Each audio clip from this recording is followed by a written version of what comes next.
जिले की हर खबर सबसे पहले आप तक पहुंचाने का वादा, बस यही है एक इरादा।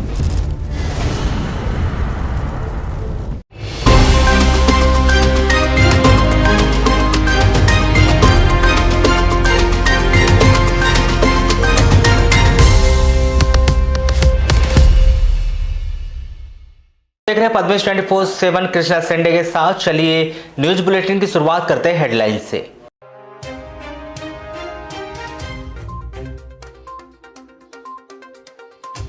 जिले के भीतर अचानक बढ़े दहेज के लोभी, हर 24 घंटे में दर्ज हो रहा दहेज प्रताड़ना का एक मामला।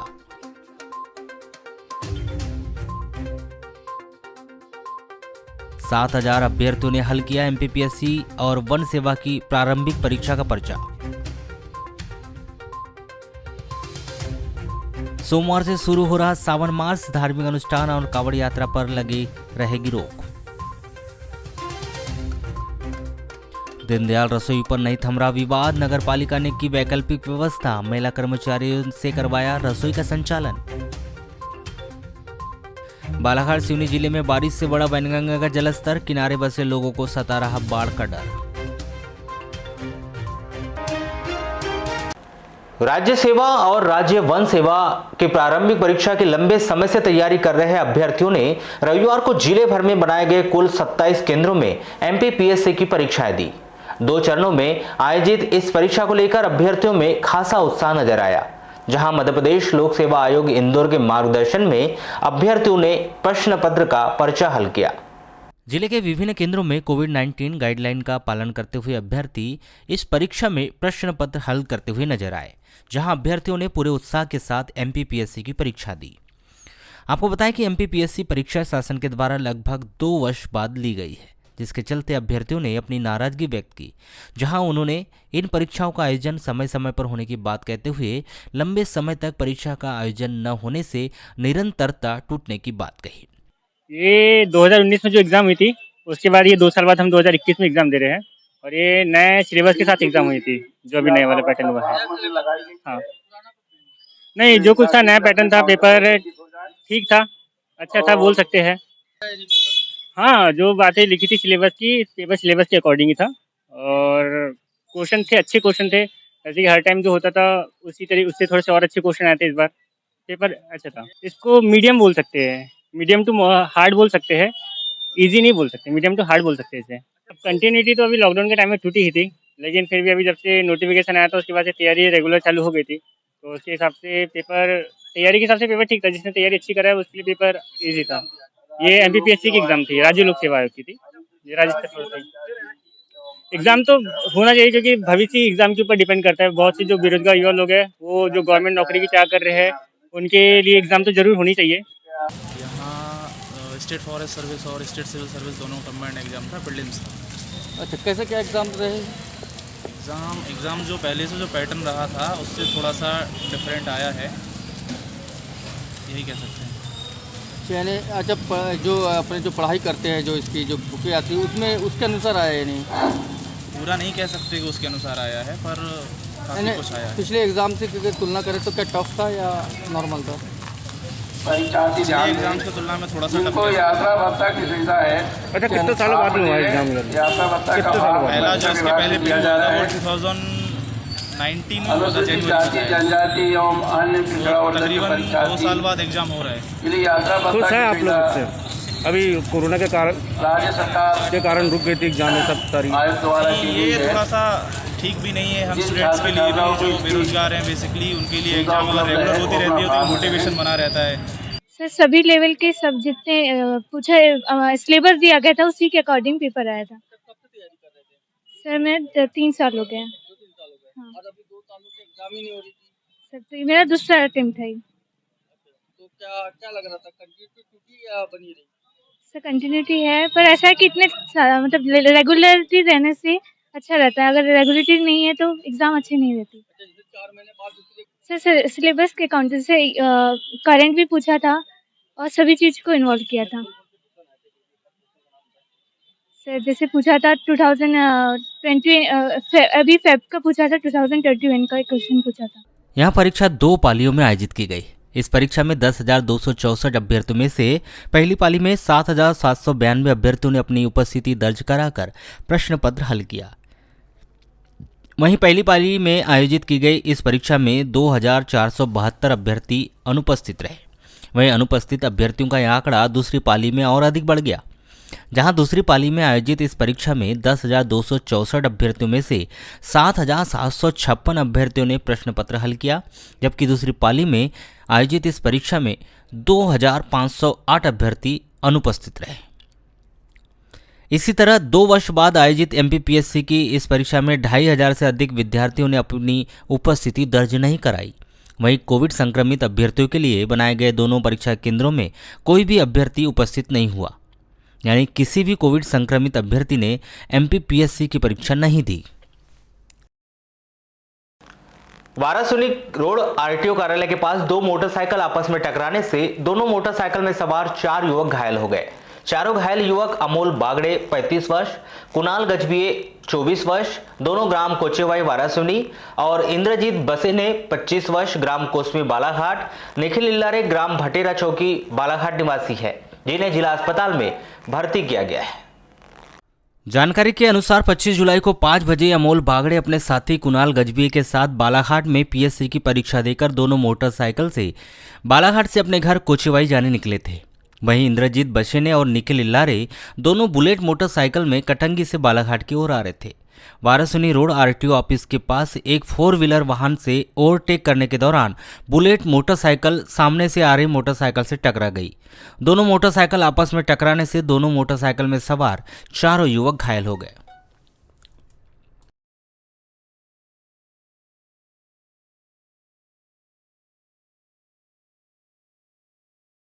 ग्रामीण थाना के अंतर्गत ग्राम दुगलई में एक 7 वर्षीय बच्ची की पानी में भरे गड्ढे से गिरने से मौत हो गई। 25 जुलाई को 1:30 बजे करीब यह घटना उस समय हुई जब यह लड़की अन्य बच्चों के साथ अपने खेत रोड के किनारे खेल रही थी। पुलिस ने बालिका राशि पिता गणपत मरकाम 7 वर्ष की लाश बरामद की और पोस्टमार्टम करवाकर शव परिजनों को सौंप दिया है। प्राप्त जानकारी के अनुसार 25 जुलाई को सुबह गणपत मरकाम खेत चला गया था। उसकी बेटी राशि अपनी मां सविता के साथ भी खेत आ गई थी। इस दौरान राशि अन्य बच्चों के साथ खेत के समीप रोड किनारे खेल रही थी, जो खेलते खेलते रोड किनारे पानी से भरे गड्ढे की तरफ चले गए और खेल खेल के दौरान राशि का पैर गड्ढे में फिसलने से वह पानी से भरे गड्ढे में गिर गई।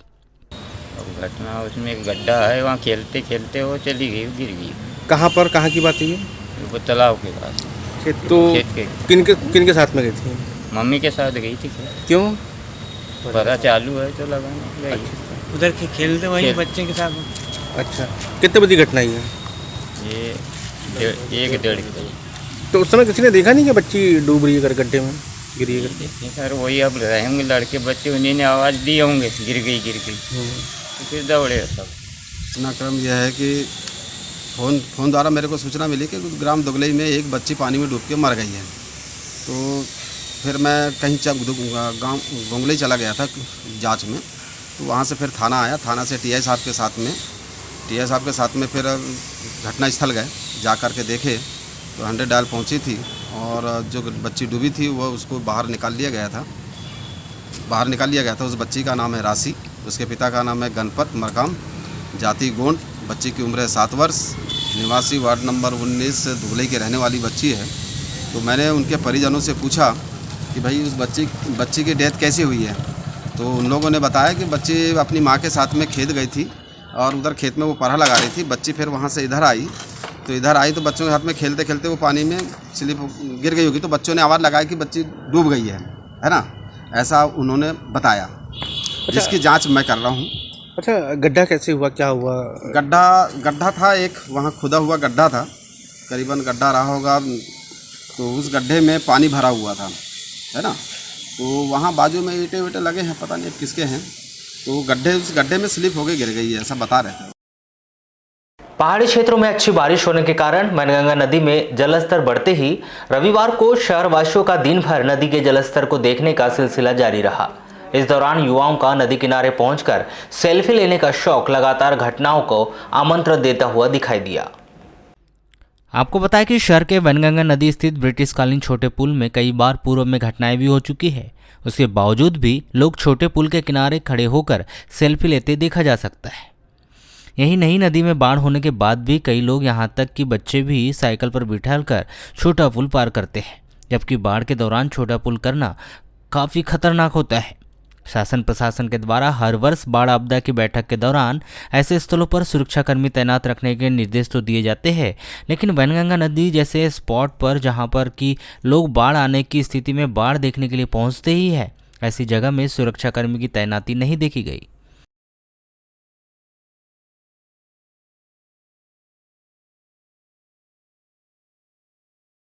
अभी विगत कुछ दिनों से बारिश का जैसे मौसम चल रहा है और बारिश कंटिन्यू हो रही है अभी, तो मैं यही मतलब थोड़ा सा बाढ़ बाढ़ का पानी देखने की उससे मैं फैमिली आया हुआ था।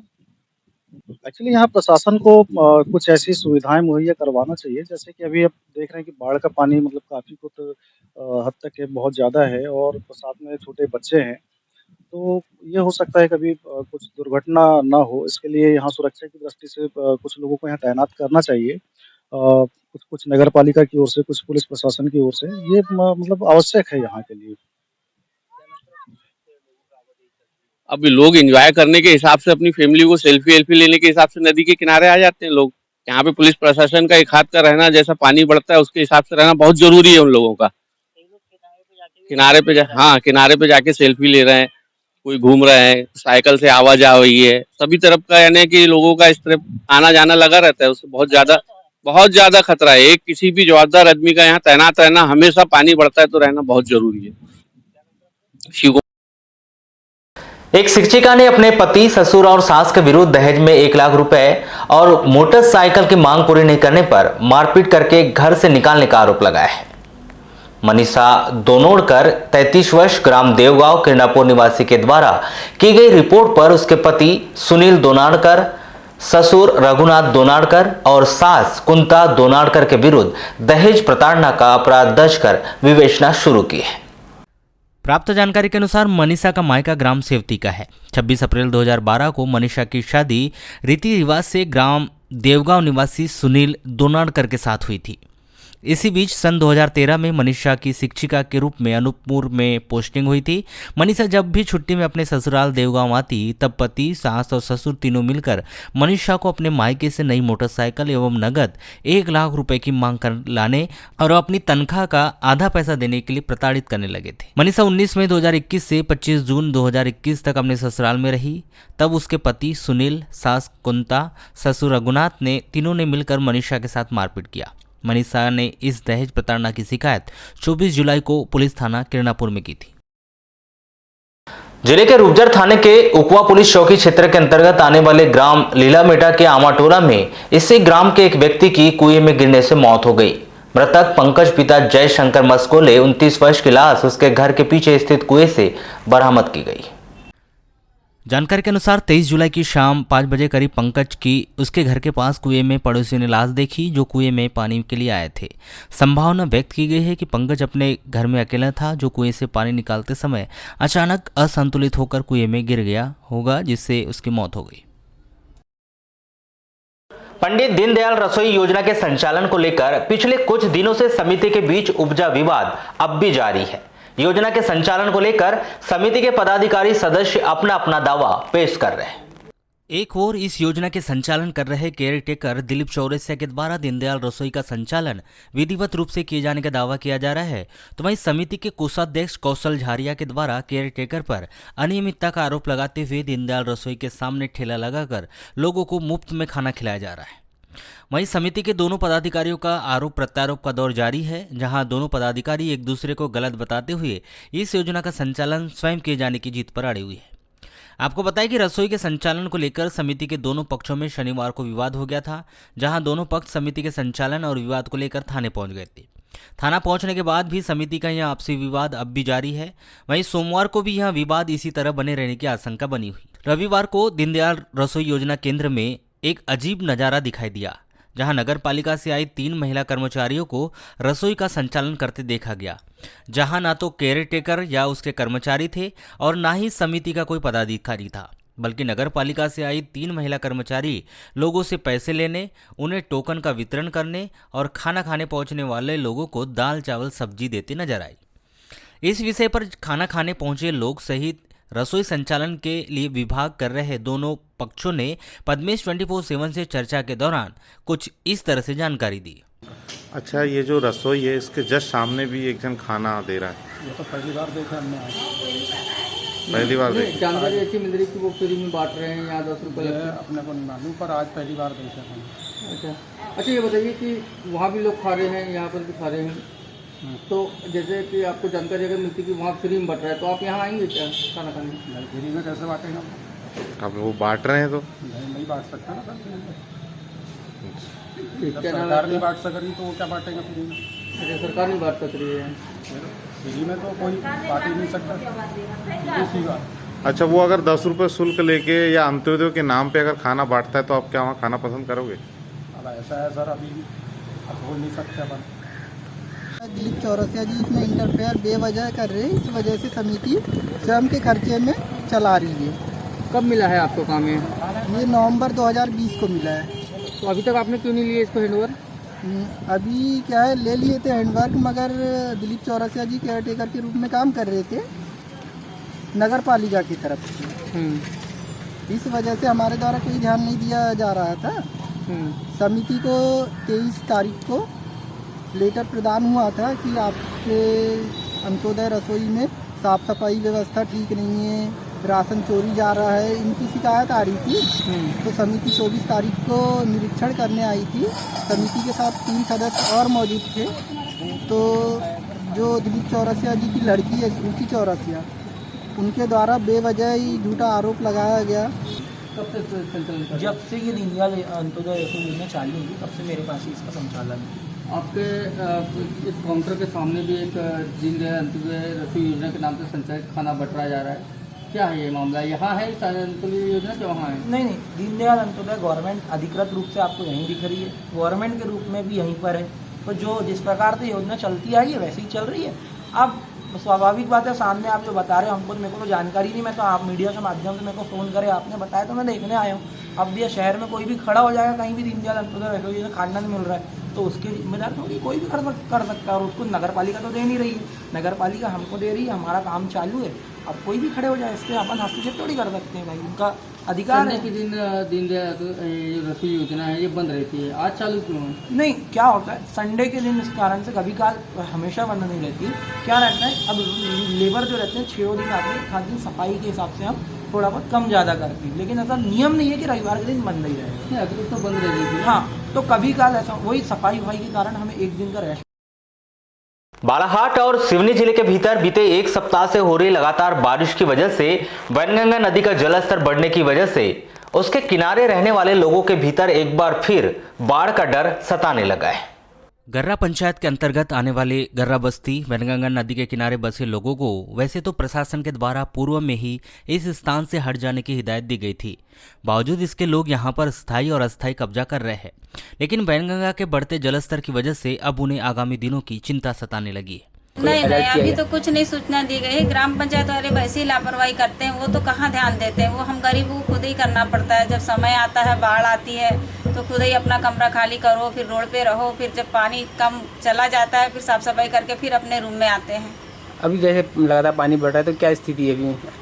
वही है, अब 2-4 दिन से सब घबरा रहे हैं और क्या है, पानी अब बढ़ रहा है तब बढ़ रहा है, सब अपनी अपनी तैयारी में है। ग्राम पंचायत वाले कहाँ, अभी कोई आया ही नहीं है देखने के लिए। पिछले साल भी बाढ़ आई थी तो हमारा तो मकान ही गिर गया था पूरा, फिर 2 कमरे टूट गए थे तो फिर दोबारा से 1 कमरा बनाए, पैसा वैसा था नहीं तो फिर जैसे तैसे उधार कर्जा करके फिर 1 कमरा बनाए। कहाँ जाते, इतना महंगा गर्रा में रूम वूम भी देखने जाओ 2000-3000, गरीब लोग कहाँ दे पाएंगे महीने का। फिर वहीं पे अपना कर्जा करके वही कमरा बना के फिर साल भर बिताए हैं। अब अभी फिर देख रहे हैं बाढ़ आएगी तो कैसा करेंगे, क्या करेंगे, वही सब सोच रहे हैं। नदी किनारे बसे लोग बताते हैं कि पंचायत में उन्हें पहले ही 2 टूक शब्दों में कह दिया है कि पंचायत उनकी मदद नहीं कर सकती, यहाँ स्थान छोड़ दे, इसलिए अब उनकी चिंता और अधिक बढ़ गई है। नदी का जलस्तर बढ़ा तो उन्हें इस बार पंचायत में शरण भी नहीं मिलेगी। वही ये रोडों पे रहेंगे, कहाँ जाएंगे अब? पंचायत स्तर पे क्या कहते हैं आपको? पंचायत वाले तो साफ ही बोल दी कोर्ट वार नहीं कि तुम पंचायत में आना नहीं कहेंगे। क्यों नहीं, फिर कहाँ जाएंगे आप लोग? बोले तुमको तो पहले ही बताए थे, बोले हटने के लिए, तुम हटे नहीं बोले, इसलिए बोले अब बोले तुम बोले रोड पे रहोगे, बोले अब कहाँ जाओगे बोले। क्या लगता है कि जो नदी के हाल अभी वर्तमान में स्थिति है, पिछले साल जैसी स्थिति बनी? हाँ वैसी जो बनेगी भैया। पिछले साल क्या हालात थे यहाँ पर? पिछले साल तो पूरा घर तक के पानी चले गया था, अंदर भी घुस गया था पानी, फिर यहीं से सामान निकाले थे और क्या कहते हैं कि मिलों में रखे थे, फैक्ट्रियों में। पंचायत से किस तरह का कोई सहायता? नहीं कोई सहायता नहीं मिला था। यहाँ बसे लोगों को बीते 2 वर्षों से आ रही लगातार वनगंगा की बाढ़ का एक बार फिर डर बन गया है। इनके मुताबिक यदि उनके पास जमीन पैसा होता तो नदी किनारे क्यों रहते? शासन को उनकी मजबूरी समझनी चाहिए। लगता है सर, अब ऐसा लगता है न मत 2 साल के बाढ़ आया वैसा बाढ़ और आ जाए, घर के बाहर ना निकल जाए, हमारा सामान सूद गरीब आदमी कितना बनाएंगे, कितना हर समय ये करेंगे। अब कमाते खाते हैं, ऐसा तो है नहीं कि हम नदी के टेकरे पे आके बैठे तो कोई अपने यहाँ अच्छे रहते थे, यहाँ आकर के काय को बैठते। अच्छा, पंचायत स्तर पे किसी प्रकार की मदद की? कुछ मदद नहीं करती पंचायत हमारी। अच्छा, अभी बाढ़ को लेकर कोई सूचनाएं दिए गए? पानी बढ़ता है? कुछ नहीं। वो एक बार कोटवार आया था तो उसने फिर बोला था, बोले तुम्हारी कोई सुनवाई नहीं होगी, बोले तुम बोले नदी किनारे हो तो अपनी अपनी व्यवस्था कर लो, बोले तुम्हारी कोई सुनवाई नहीं होती, ना पंचायत में होती ना कहीं होती, ऐसा करके बोल के गया है। अच्छा, पिछले साल जैसे बाढ़ में आप लोग के घर डूबे थे, सामान जो नुकसान हुआ था उसकी कोई भरपाई? कुछ 1 रुपये नहीं, हमको चारा नहीं मिले उस नाम के, 5 पैसे नहीं मिले, चॉकलेट नहीं मिली हमको उस नाम की। स्थानीय जन बताते हैं कि सड़क, बिजली, पानी हर चीज की परेशानी है। इस बात की शिकायत वारासूनी में जनपद पंचायत के सीईओ से तक की है, लेकिन उन्हें शासन की ओर से कोई मदद नहीं मिल रही। बहुत परेशानी में है, ना रोड से परेशानी है, पानी से परेशानी है। अब रहा सवाल कि ये बाढ़ जो आ रही है, आने वाले साल में भी आई थी बाढ़, फिर भी सीईओ साहब के पास गए थे वारासूनी। सीईओ साहब ने बोला बेटा तुम्हारी व्यवस्था करेंगे, व्यवस्था हुई नहीं। इसके लिए बोले कि गांव के पंचायत है, और उनने बोले हमको आके बताए कि बेटा तुम्हारी व्यवस्था करे जाएंगे। तो गाँव क्या बोलती भाई वारासूनी गए जनपद, वहाँ पे बोले सर को कि भाई तुम्हारी व्यवस्था कर किसी प्रकार की व्यवस्था पिछले साल की गई तो और नहीं हुई है। अच्छा, वर्तमान में जो नदी का जलस्तर बढ़ रहा है, इसमें किस प्रकार का माहौल है? ये बहुत तकलीफ में है, जो नींद नहीं आ रही है अभी कि चलो सोच रहे हैं अपन गरीब आदमी कि इतनी बाढ़ आएगी तो और कहाँ जाएंगे। यहाँ के सरपंच बोल रहे हैं कि कोई जगह नहीं है, तो फिर क्यों हमारे को यहाँ पे बैठा ले हैं। अच्छा, शासन प्रशासन क्या चाहते हैं आप? कि भाई जगह दो, सरपंच को बोले यहाँ के मुखिया को कि जगह दो, तो बोले कि जगह नहीं है। आती है हमको समस्या वो है कि बाढ़ आता है तो हम तस नस हो जाते हैं, कहाँ रहे कहाँ जाए। पंचायत में जाओ तो पंचायत में भी कोई ठिकाना नहीं मिलता रहने के लिए। वहाँ पंचायत वाले बोलते हैं कि अभी तक रहे, अब चले जाओ जहाँ के वहाँ, तो हम जहाँ के वहाँ आ जाते और हमको पानी भी नहीं मिलता पीने का। अभी तो बहुत हमको परेशानी है पानी पीने की, अब पीने का पानी भी हमारा बंद हो गया है। कितने लोगों की बस्ती है यहाँ? 18-19 लोग हैं। मकान? हाँ। तो जैसे जो मूलभूत सुविधाएं पंचायत की तरफ से मिलना चाहिए, सड़क, बिजली, पानी, इसमें से क्या क्या चीज़ आपको पंचायत की तरफ से दिया गया और क्या नहीं? कुछ नहीं दिया। ना सड़क है, ना पानी है, ना कुछ है, कुछ नहीं। पंचायत में क्या बोलते हैं इसके लिए? पंचायत में जाओ तो पंचायत वाले क्या बोलेंगे, कनेक्शन काटा जाएगा, बिजली काटा जाएगी, ऐसे बोलते हैं। दौड़ाते हम पंचायत जाओ, पंचायत से फिर घर आओ, घर से कहीं कलेक्टर ऑफिस जाओ, यहाँ वहाँ दौड़ते रहते।